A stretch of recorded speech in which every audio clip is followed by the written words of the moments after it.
You might look up and see me playing the game at 50.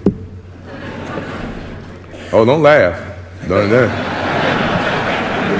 Never say never. What's that happening there? Jalen Rose hinting at the possibility that Michael Jordan might come back. Obviously, the NBA strictly prohibits owners from playing. But Freddie, you're back with us. Play along with this. Could Michael Jordan return at the age of 50? I know he probably wants to for whatever egomaniac reason that he wants to, but there's no way that even the outgoing commissioner, David Stern, is going to allow this to happen. Now, would it be must-see TV? For me, it would only be must-see TV if he had to guard LeBron James in Miami or Kobe Bryant comes to the Los Angeles Lakers. Other than that, Michael Jordan's legacy is set.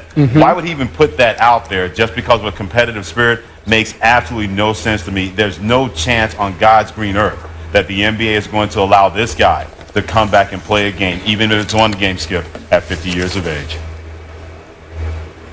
I'm sorry, I've lost my mic. Oh, well, Skip Bayless can't hear us. Skip, can you hear us? Oh, we got it? Okay. Skip, can you hear us? I lost my mic. Yeah, are we good?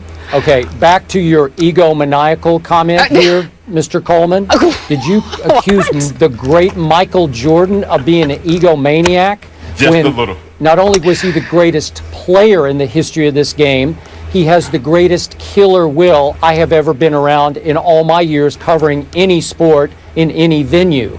And I have said many times on this show, I fully expect him to come back at 50 because he vowed that he would.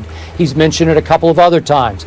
I don't know exactly what Jalen Rose knows, but I don't expect him to come back for just one single game.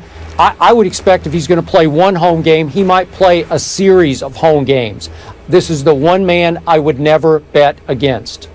This is like the Elton John reunion tour or farewell tour. I mean, why would you have to do that if you're somebody along the stature of Michael Jordan? We're not talking about a boxer trying for one last chance in the ring to try to recapture lost glory. Michael Jordan's glory is never, ever going to be lost. He's always going to be one of the biggest icons in the history of sport. There's nothing that he needs to prove to himself or to anybody else. Why even do that? And if it doesn't turn out well, then you embarrass yourself, even if it's only for one game. I just think it's silly that somebody along the lines of Michael Jordan would even think about putting it out there and having people believe that, well, you know what, this would be great if he does this. The NBA doesn't need this, and Michael Jordan doesn't need this. And I think he should just stay away from it. Freddie, you don't want to see him at 50? No. You know what that is? That's like when you go to your parents' family reunion and you know your dad can't cook anymore and he tries to get on the grill and it's an embarrassment. That's what this is with Michael Jordan. He's got the long black socks, he's got the Bermuda shorts, and he's got the loafers, and he's thinking, oh, let me get on the grill. No, you're Michael Jordan. Let me remember you as I want to remember you and what people want to remember you as being the greatest player in the history of the NBA.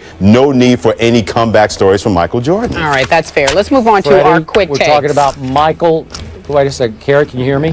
Here we go, ladies and gentlemen. It's our rapid fire Q&A. Skip Bayless is here. Freddie Coleman is here. It's our quick